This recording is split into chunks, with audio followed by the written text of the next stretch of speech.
আজি মই শিকাম কেপো কেনেকৈ লগায় আৰু কিছুমান মানুহ হয় কেপোটো গাইছ এনেকৈ লয় কেপোটো আৰু এনেকৈ লৈ এৰি দিলে এনেকৈ বজায় কেইবাকৈ বজায় আৰু এটা বাজিং গৈছে আৰু কেপোটো লগা টেকনিকটো হোৱা নাই এতিয়া মই আজি শিকাম আপোনালোকক কেনেকৈ আজি কেপো লগায় তো কুছ কেপোটা এনেকৈ ল'ব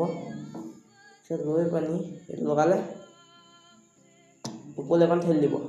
বছ আপোনাৰ বাজিংটো খতম হৈ গ'ল আৰু কেপো লগালে মানে গাইজ গান কেনেকুৱা মজা হয় পাই গ'ল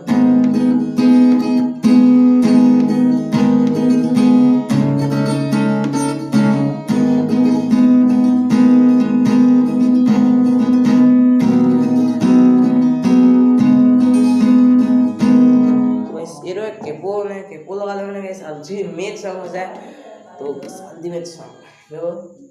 কেপো মানে লগালে সেনেকুৱা হয় আৰু আপোনালোকে যদি কেপো লগাটো শিকি গ'ল জয় জুবিন দা